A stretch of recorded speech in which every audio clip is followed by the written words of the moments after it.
Hello, everyone, and welcome to The Future Space. I'm your host, Daniel Fox. Our guest today is Jason Andrews. Jason is an entrepreneur, aerospace innovator, and co-founder of Orbite, a company focused on redefining astronaut training and the future of human space experiences. He started in 1998, founding Andrews Space Technology, aiming to be a catalyst in the commercialization, exploration, and development of space. The company developed advanced technologies in space transportation architecture for NASA, DARPA, and other government and commercial customers. Then, in 2009, he founded Spaceflight Inc., providing space transportation services via rideshare on all existing rockets. In 2013, he founded BlackSky Global, building the infrastructure to observe the planet in real time with a constellation of 1-meter resolution satellites to provide near real-time observations. And in 2015, Spaceflight Industries was created with the ability to build, launch, and operate spacecraft. Spaceflight was later acquired by Firefly Aerospace. In 2022, Andrews joined the founding board of Neo Space Group, Saudi Arabia's national space company backed by the Public Investment Fund. Jason, welcome to The Future Space. Thank you, Daniel. Great to be here. Jason, what would be your 3 words that for you capture the essence of space? You know, for me, space always represents, I think, first and foremost, hope. Hope about the future, hope about where we're going, wonderment of looking up into space. I think the second word for me is about adventure, but that's maybe a personal definition. You know, the reason I got into the space industry is because it represented the future. It was going to be an adventure. And so it's been fantastic to be a part of that along my career and my life. And then the last piece, to me, it represents about curiosity. Curiosity about what's out there, curiosity about what is our humanity's role in the solar system and in the galaxy, and curiosity about where society and humanity can go over the coming years, decades, and ultimately centuries and millennia. What is the role of humanity in space? Like, the idea that we could be in space is very, very recent. I don't think that before we could actually put the dots together and thinking, yes, this is where we're going. What do you think is our role in space? That's a very deep question and conversation. Welcome to your world. Look, across the arc of history, what propelled humanity to go there? Whether it was expanding out of Africa and the Middle East, across Asia, the North American ice bridge, and ultimately to the Americas. You know, it was that idea that there's something around the corner over the horizon that has pushed humanity to expand. And ultimately, we look back to the last 300 or 400 years and where Europe adventured over to the Americas. You know, you could call it mixed track record, but the point is people came looking for something. And now we're at a point where with the technologies we have in hand, we can venture off this Earth into low Earth orbit and onto the moon and eventually onto Mars and other celestial bodies. So we're here at a unique time where we suddenly have the ability to do that. And when I say suddenly, it's like we stand on the shoulders of giants. The first 60 years of spaceflight was about just showing it was physically possible, but now we're to a point with new space transportation systems coming online, Starship being the iconic, but we can't leave out New Glenn and all the work being done across the planet, especially in China, that the cost of space transportation is going to drastically come down and is coming down. The frequency of spaceflight is going to a place that we can't possibly imagine, going from dozens of flights a year to hundreds of flights a year to potentially tens of thousands of flights per year. So now it's the time to contemplate exactly the question you asked is what is our role? From my perspective, it is to use space actually to get a better perspective on the planet that we have, planet Earth. And for most of the few hundreds of people that have had the privilege to go to space and experience space flight, look back on the planet, experience the overview effect, many come back and say this literal, oh my God, or expletive moment of like, we are on this tiny little spaceship Earth and we better do a better job of taking care of it. So for me, hope is about the fact that space will provide that final perspective so that we can, as a society, elevate and do a better job from a stewardship standpoint of what we have here, but also represent the future, that in the process we will develop technologies that make our way of life better. That's already happened over the last 60 years of the space program, from the basic things of microprocessors and solar panels to now global positioning systems and in this new world of ubiquitous communication. Those are technologies that are improving our way of life. And I think the further expansion of humanity into space will just develop new capabilities, identify new resources that support that overall theme. The experience that you've talked about, space, is really just in low orbit looking back at Earth. But beyond that, do we have a place in the grand scale of the universe beyond the planet, traveling to other systems? Do we have a role now to spread life in the universe if we think that life is very scarce or very rare to be sustained? Now it falls on our shoulder to continue that uniqueness that has on Earth. I don't know if I'm in a position to provide a lot of great insight on that, but just to pull on that thread, I'm of the belief that you look at the ubiquity of life here on this planet, that it is hubris to believe it doesn't exist in a lot of places. That those basic building blocks that generate life on Earth have been floating around the solar system and the universe for a while, and it is highly probable, if not definitive, that it has created life in other areas. What it looks like and how it forms, is it basic, is it evolved, is it super intelligent? We should assume all those are true. Is it close to us in order to reach out and touch us? We don't know, and time will tell on that one. As far as is it our mission, our purpose to expand into space, I think because we can, we should. It is more, do we need to go there with great stewardship? Hopefully we've learned a few things over looking at this planet, what we've done to it, that we can do that in a proper manner. But at the same time, I do resonate a little bit with Elon's belief that we need to go to Mars to have a plan B. Is there, life on this planet is not certain, whether with its within our control or without our control. There's many events that can happen that could terminate it suddenly, like it did hundreds of millions of years ago for the great dinosaur generation that lived on this planet. It sucked for them, but it was good for us. Obviously, we don't. It's very true. You alluded to China and the competition in the last 40, 50 years of space industry. How important is competition? And maybe this is one of the things that needed to happen, that China became a worthy player in this industry to start accelerating the involvement and the seriousness of developing space. Because before that, there was not much commercial incentive. There was no competition. There was no threat. And therefore, it was basically just to NASA to pursue the science of it. But China has kind of brought back a sense of urgency. So I guess it's fair to say that competition is very a necessity for those technologies, or for that next vision of space to happen, right? I believe absolutely. If you look back in the history books of when did we have massive technological advancements, it was in times of intense competition.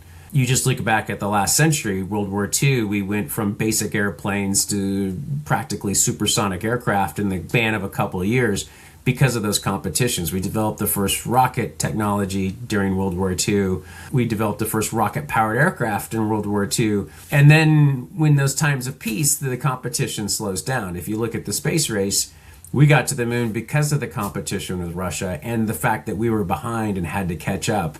And then once we won the space race and the geopolitical tides turned, there was no competition. So we have this period of, I would say, prosperity, but not great technological advancement. And now the torch has been passed from government-led development to commercial-led development, which I believe happened about a decade ago. And you see the great advancement of SpaceX in that regime from a commercial standpoint. And now I think it's great that China stepped back into the fold and we have these great superpowers competing to get back to the moon. Ultimately, it's about fear and greed. It's about owning the high ground. It's about grabbing the resources.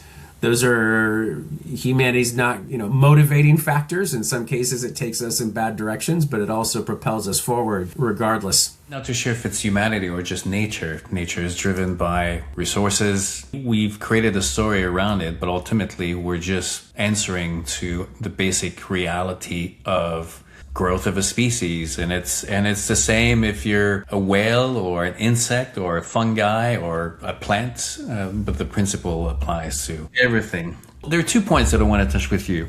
One is tourism, because this is where Orbite is right now. And then the other one is more kind of big picture, because you alluded also to the overview effect. There's overview effect became kind of a focal point when Frank White started to gather these testimonials from astronauts and looking back. And also there's a place in time where with the Earthrise, the photo, it was a moment of awakening for the planet. Do you think that as more and more people will go to low orbit, that the experience will start to dilute more and more in the same way that barely anyone now goes into a plane and just looks down the window and just realizes, oh my God, like I have this awakening of like perspective. Look, now I can see everything. It has become so kind of mundane that we don't experience it. So that sense of perspective has a timeline in where it will disappear at some point. Yeah, you asked us several questions in once. When you asked what are those 3 words that define space, and to me one of those was curiosity. And I am a little disappointed in society today that we are living so much in a virtual world that we're losing touch with the physical world, and the fact that people would rather spend their time in an aircraft, which is the most beautiful vantage point of our planet, with the window shades drawn, staring at their phone, being entertained by dopamine hits off of social media. It is terrifying to me, because if we lose our curiosity, that is really what is propelled humanity forward, and I think it takes us to a dark place. So, my sense of the overview effect is it was a description given to a spiritual, emotional response, which is really looking back at the planet in all its perspective, seeing the curvature of the Earth, seeing what's behind it, seeing the moon in a way that we can't. I think that is a really important piece of spaceflight. When we do our training, and maybe I'll digress here in a second and give a full perspective of what Orbite is and what we do, we prepare people to go to space. Right now, if you want to go to space, you either have to go apply to be a government astronaut with NASA or ESA or pick your national space agency. You have to write, you can do that. That's plan A. Plan B is go write an 8-figure check to a current space transportation service provider. Or you come to Orbite, where you can train and learn about space. You can simulate space, and ultimately when the time comes, we can help get you flown to space. But if we talk about what does it take to prepare people, we're leveraging 60 years of work done by space agencies on the process of preparing the human body. And what we've come to appreciate is the physical part of going to space is not the hard part. It's the mental and the spiritual part of going to space. The fact that you're going into a totally different frame of reference. You're going into what is an extreme experience. And the fact that when you get there, your brain is going to be pushed in a way that you've never been pushed in trying to appreciate where you are relative to the planet and what is your role in that. That's really what I think the overview effect is. And so to me, we've commiserated about this modern phenomenology where people no longer look out the window of an airplane. I think it's a tragedy. It's really about those pioneers who want to go out there and understand that and make that happen. Now on an airplane, if you open that window, you get all the stares because now you've disturbed. You get the hate. Yeah. What's going on with that? I don't get it. It's like it's all dark, and then I want to peek, and then like I open, and just like this massive amount of light just like shoots in, and everybody just like. I want to be tuned out, not tuned in. I think that's a problem. We have to really appreciate our physical state more, but we'll see. You went from very hardware industries to now more hospitality and experiences.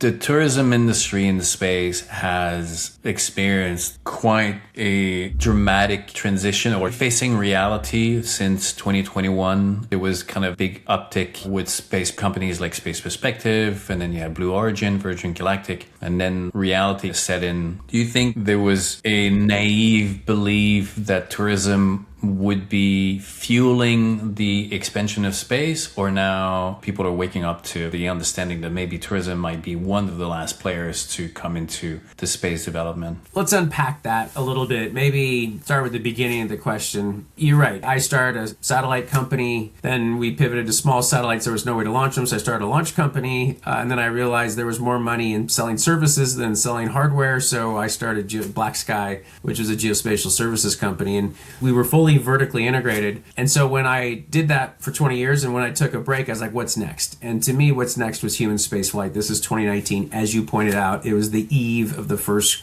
commercial crewed flights on Dragon. It was the eve of the first commercial passenger service on Blue Origin and Virgin Galactic. And that was an overnight phenomenon, 20 years in the making, if you look at the long tails of investments on all those companies to get to that point. Yeah, and it felt like now was the time. Orbite was created not just for tourism. We have three verticals: B2C, which is tourism, B2B, which is businesses, and B2G, which is governments. But given that the players in the industry at the time, Axiom, now Vast, now Starlab, SpaceX, because of the high price points, they quickly realized, and this we're talking Dragon now, so we're talking $65-80 million for a ride to space. Because of those high price points, I think they realized pretty quickly there was a very, very, very limited, counts on your fingers, not even your fingers and your toes, the number of people who are going to write those checks from a tourism standpoint. And so they focused their efforts on B2G and these emerging space agencies that don't have access to their own launch capabilities to drive their early revenue. And that's why you've seen most of the Axiom flights and now these 3 new private astronaut missions are focused on B2G clients. Because they were focused on B2G and we've been partnering with them, we've been focused on B2C, focused on the other end of the spectrum to help build this industry. And you're absolutely right. We spend a lot of time with high net worth individuals, and we don't go to space conferences because our clients aren't at space conferences. We go to things like Formula One and private yacht venues and private aviation venues and philanthropy and art. And I think what we have as an industry, and this has been a problem for a while, is we have a story problem. Meaning, if I go, and I'm going to Monaco next week for the Grand Prix, it'll be our 3rd year in a row. We've been on the yachts on race, trackside, and there'll be 100 people on that yacht that could write a $60 or $70 million check for a weekend or a week-long space vacation. And you walk up and say, "Hey, I'm Jason. I send people to space." And to a person, what they will say is, "Wow, this is really cool. I had no idea." And you get to a point in the conversation where like, well, maybe you'd be interested in going to space. And the natural reaction has been like, wait, no, that's not what I do. That's what other people do. So I think that speaks to the problem in the industry, especially with the space tourism pieces. People don't know they can go. And as a result, you and I have talked about this, I equate space travel in 2025 like aviation a century ago in 1925, where air travel at that moment was a joyride. It was not a mode of transportation. But those first airlines were created in the late 1920s and pioneered flying boat routes to the Caribbean and ultimately to Asia. And it became a thing in the 1930s, and it went from a few people flying to tens of thousands of people flying to ultimately millions and billions of people flying today in the span of decades. I think space can be that. But you know what you asked, and it points to, there was a bunch of this problem of, okay, what's going to close the business case to get people to space has been around for a while. And there was some actually pioneering studies done in the 1990s. It was called the Commercial Space Transportation Study. And they looked at, okay, what are the 11 attributes of space? How do they map to every industry that's out there, from biotech to manufacturing to waste disposal? And they identified that you couldn't rely on any one industry, but what made sense was like a low Earth orbit business park, where you're doing research and development. You have an Airbnb where a few tourists can come, but they're not anchoring the business case. And, fast forward 30 years from that study, which was in 1995 to 2025, and you see these commercial LEO destinations. And I think if you talk to each of them, that's still the business case, is have a bunch of in-space manufacturing that is probably anchoring your business case. Have a destination for a few tourists to go to. But it's really about getting the word out and having everybody understand where they can go. And maybe to pull this thread to conclusion, We started Orbite in 2019 because of Starship, not because of Dragon. We knew that having lived that story I just talked about, of which my previous companies were part of it, that it would take a radical change in the experience of going to space and the price point of going to space in order to even have a conversation about widespread public tourism. And to us, Starship represented that potential paradigm where, let's be clear, if you and I and two of our closest friends got in a minivan and were locked up for 4 days, that'd be fun for the first 12 hours, but it'd get really uncomfortable after that. It's just not, Dragon is not a great experience. Have we heard of one human space mission in recent history that didn't have the space toilet break? You know, that's the critical technology, I think, to get humanity off this planet. It's not the rocket, it's this toilet. But ultimately, where we need to go with Starship is get that price point down to where it's under $10 million a ticket. You have your own private stateroom. There's people taking care of you. Like, think of Emirates first class experience. If we can get to that, you know, a private yacht for you and 10 or 20 of your closest friends where you actually get taken care of at a price point that a lot more people can afford, that's what I think, that's when the industry starts to take off. And Starship represents the possibility of making that happen. Like right now, this is like hardcore wilderness camping and you eat dry food and very few people will do it. We saw the similar thing with Antarctica, these destinations where up until very, very recently, you needed to kind of get off grid for 3 months, eat oatmeal for, you know, the entire way, sleep in a mattress down on the floor, basically more research setting than anything else.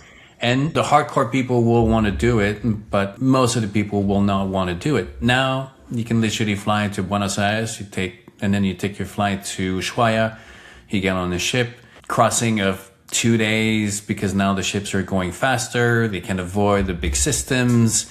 You get over there, you can watch Netflix on the way down, you get to experience it within a framework of conservation and doing things properly. And you have a life-changing experience and you go back, you know, and within 10 days.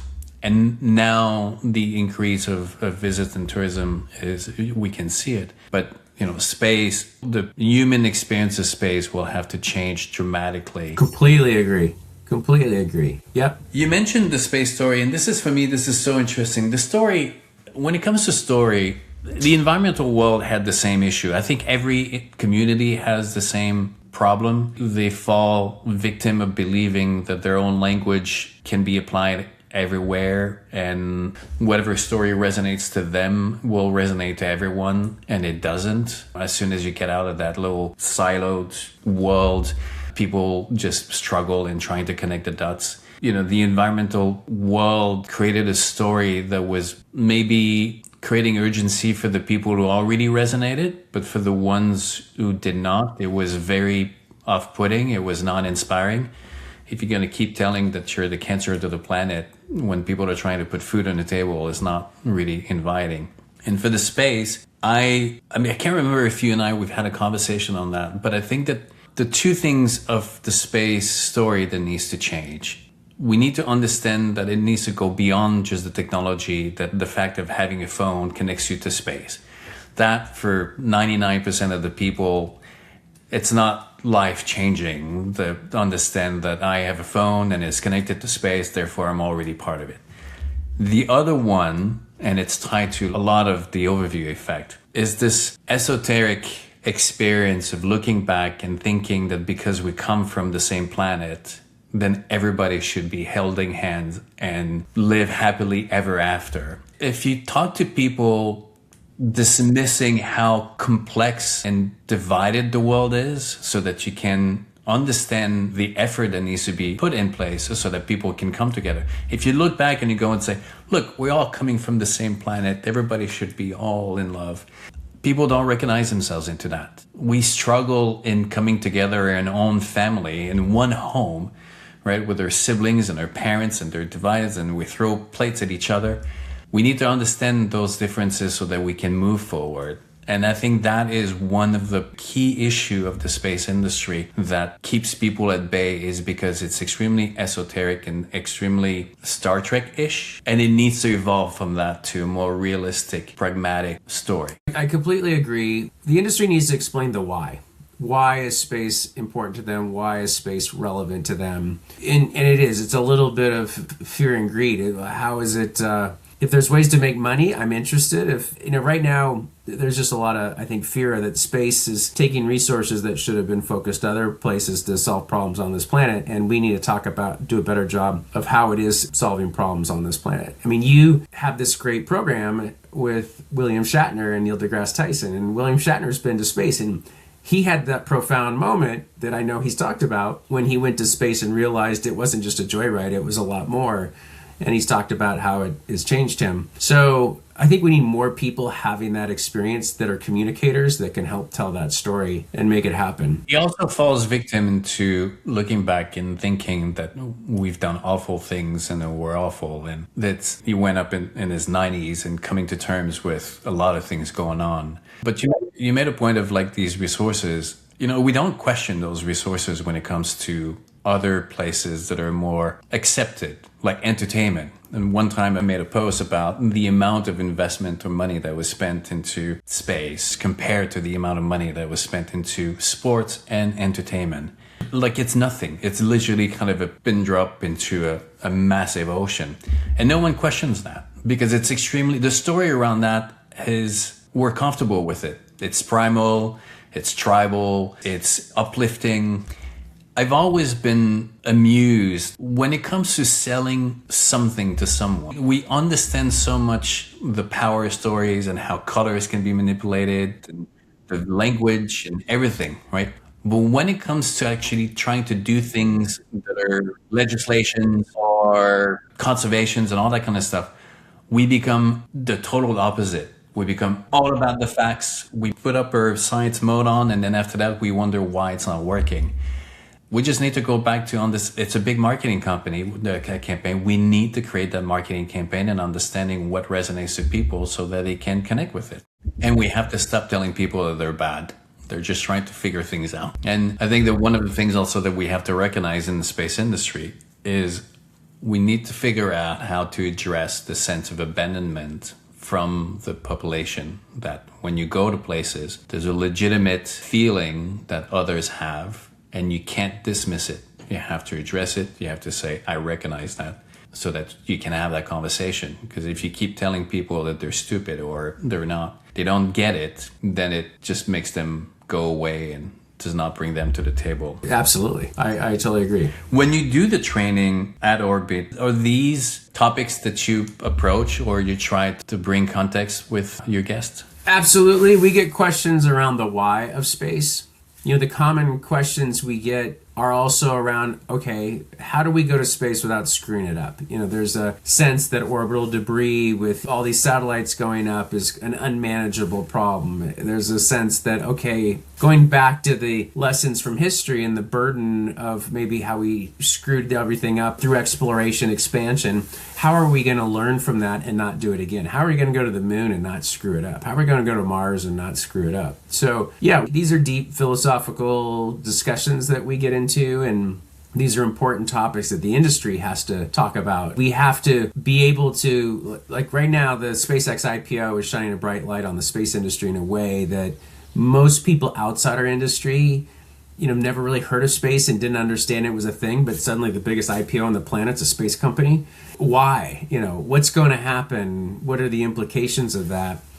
So I think it's actually a watershed moment to talk about it. The fact that Artemis 2 just sent humans around the backside of the moon the first time in 54 years is a moment to have a conversation. I personally felt was overshadowed a little bit by the global conflict at the time, but that's not to mean there won't be more missions both from the United States and China in the coming months, not years, that are going to propel this conversation forward.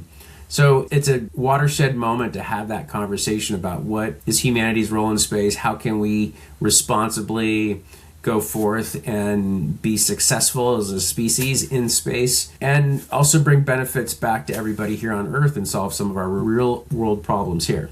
The problem in the story that we have is a lot about the story of exploration. We now tie it to all the mistakes that we've done, and you just mentioned about all these places going to the moon and not mess things up, going to low orbit and not mess things up, as if there is a place or there's a future where there are never any more mistakes. And that is will never happen. There will always be mistakes done, even in the best intentions.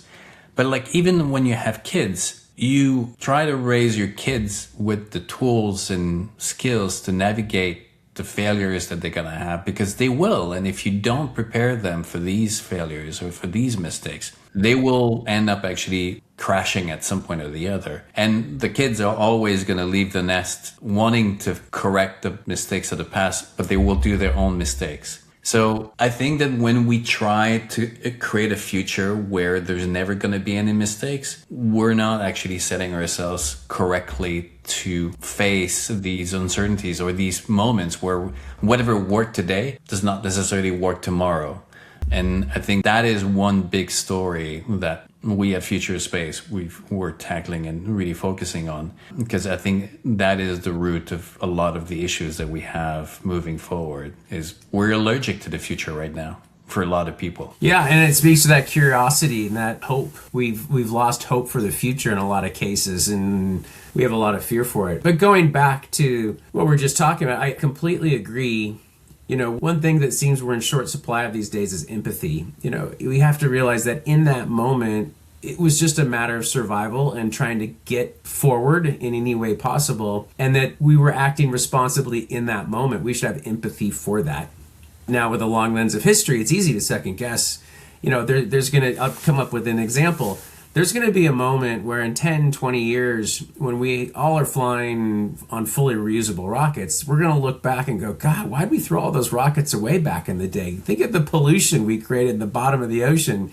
And it was like, people, you don't understand how hard it was. We barely got off the planet as a species. You know, that's where we're going to have the empathy.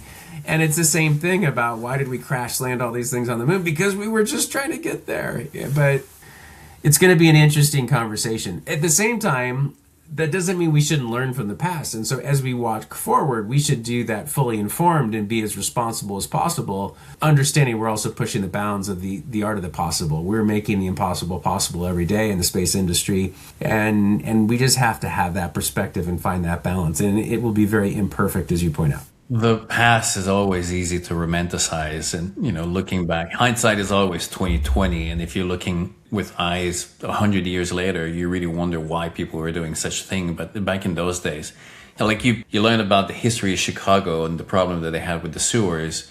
It's not that they created the city and they said, you know what, we know this is a problem, we're not going to do it. You start things with the knowledge and the technology and the priorities that you have, and then at some point, whatever worked doesn't work anymore, and now it's become too complicated to change things, and there's momentum to it until you can't ignore it, and you have to figure it out. And they raise an entire city, not on the first trial. They ended up raising the city because everybody was dying over and over and over and over again.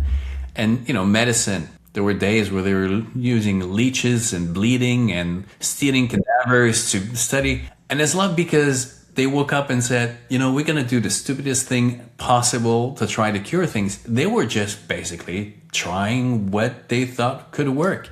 And if we want to judge the past the way that we judge the past right now, we need to accept that we will be judged by the future with that same kind of judgment. Just like you said, they will look back and say, my God, they were so limited in their way of thinking. And then we're going to tell them, it's like, but you don't understand. This is all we need. This is all we're capable of. So, Jason, what would be 3 words of wisdom for you? 3 words of wisdom. From my standpoint, my ethos in life is stay curious. That's ultimately what pushes myself forward, and I think it can, as a society, push society forward. I think stay humble. Right now we're in this point of society where the rich get richer and everyone's else, and we need to have more empathy and be more humble. That for those that were able to accomplish it, it was through a lot of hard work, and we should realize that we were lucky in a lot of ways. So I would say stay humble. And then the last one for me is, I do what I do out of just joy for what I do. To me, I get up every day and building companies or trying to push a new capability forward in space, to me, is just a lot of fun. and I like collaborating with people in a positive way and seeing how we can move it forward. People call me up and ask for help. I'm not asking for money necessarily. It's like, sure, I'll help you, because starting a business is so hard. You're an entrepreneur. I'm an entrepreneur. The hardest thing in the world is to start a company and run a company, because there's so many headwinds that keep pushing you back and dragging you down, that I have great respect for anyone who's done it and will help any entrepreneur out there. It's a mindset that I'm not too sure is for everyone. It's like being an artist. Now they say, follow your heart. It's like, no, that was reserved for artists, where they don't do it because it makes sense. They do it because it's a calling. It's something that they have within them. Like, I think it's very much alike explorers. You can't rationalize exploration where you will put everything at risk for the sake of something that you have no idea where it's leading. It might work, it might not work. And then, it succeeds, and yet that drive is still there, and you will get off the wagon to go and start something else. There's a reason, I think, why people fall back to a 9-to-5 job, because it's predictable, it's stable, you can build a family on this. But when you're an entrepreneur and explorer, there's a lot of unseen costs that comes and with it's really hard. Yeah, it's not for everybody, as you point out. So what is your timeline expected? I mean, your vision and where you would like to see things in 20 years or 25 years within the space industry or the space infrastructure? Going back to the aviation analogy, if you go from 1930 to 1950, it was a radical. You went from a few thousands of people flying to millions of people flying. I don't think there's going to be millions of people flying to space in 20 years, but I think humanity, hopefully, will have the technology and means to establish an economy in low Earth orbit, again, mostly for the benefit of the planet, as well as permanent presence on the moon. And I do believe we will have the ability to have those first outposts on Mars. I think along the way, there's going to be a lot of question about why. I think going to the moon makes a lot of sense because it's close and there's resources and there's direct benefits and observation of the Earth from the moon. I think getting to Mars, to me, is harder. I love Elon Musk's vision and the SpaceX mission, but figuring out what is that business model that closes on Mars, to me, is more challenging. But maybe that's for future generations to figure out. But I do believe we will go there, because humanity has always shown that drive and determination by a handful to open up new frontiers, and then by others. You have the pioneers and then you have the settlers. So we're the pioneer generation, and hopefully there will be a settler generation in the space industry here within the coming decades, if not the coming century. Definitely, there's a few decades ahead still to create a certain stability. It's funny, when I think of our expansion in space, we talk about Mars and the moon, but everything in nature, or even us, if you look at every migration, has always been resource driven. You find places that make sense economically, resource-wise. Like New York was because of the rivers, because of its position, same thing on the West Coast. Like, you don't go and point the finger on the map in the middle of nowhere and said, this is going to be the best place in the world just because it has a nice landscape. Like, it needs to make sense. Las Vegas was that, and it ended up being a casino because there's no reason to be there other than creating the attraction to it. And I think that when we go to space, yes, we need the carrot, like Mars, that kind of dream pulling you, beyond the planet. But as we go over there, we're going to just start to realize it makes a lot more sense to go over there, or it makes a lot more sense to go over there because of the resources, because of the mineral, because of the water. Because obviously you don't want to spend billions or trillions of dollars just to stick a flag on a planet that has no economic value for you.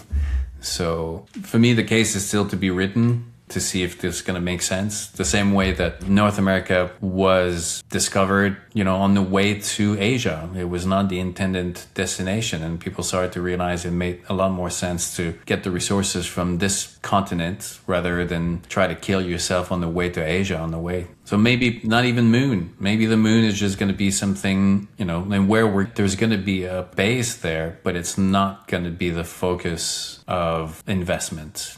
You never know. It's really interesting. You go back to the basic principles of space. What are the attributes that take us there? And if you look at these new wave of businesses that have popped up, Elon's talking about data centers in space. There's two reasons. One, it's extraterritoriality, and it's also the permanent presence of light and the fact there's no government regulations, or very little compared to trying to create a data center in Ohio. So I think you're absolutely right. It's about resources, and we need to look past maybe some of those other resources that we didn't understand.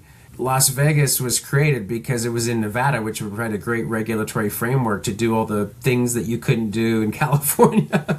And it was proximity to Los Angeles, where there was a lot of clients. So it's kind of like that's space relative to, I guess, space is the Nevada to the Los Angeles here on this planet, so to speak.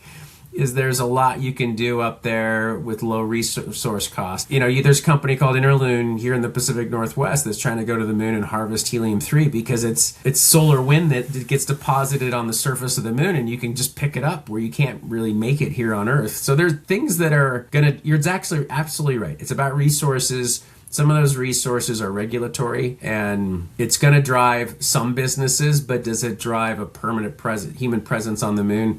That will be really interesting to see. We're going to follow water the same way that life expanded on, like, even in North America, you can see where cities, water is the place. We need it. Water is the place. Exactly right. It's the place. So, like, even now we look at the moon, and where are we going to look for on the moon? We're going to go to the South Pole, where we think a lot of water. So if we end up getting to Mars and there's no water, no one is going to stay there. Even if there was traces of once there was water there, but if there's no water to actually do anything with it. Completely agree. Yep. We're going to be looking for something else. So, Jason, this is super interesting. I know you're going to F1, and I know that there are not that many people that are out there dedicated to that audience. So congrats to understanding that the space industry can take care of itself. What is needed right now is to bring that message or that reality to a public that doesn't quite know what to do with it and doesn't understand why it's a good thing or why it's an opportunity or why it's a reality that we need to welcome. So keep doing the good work. Well, thank you so much, Daniel, and your organization also does that. So we're small voices in the wilderness, and there's not many of us, so we need to partner and support more of them. Let's go at it. Thank you, Jason. Okay, thank you very much.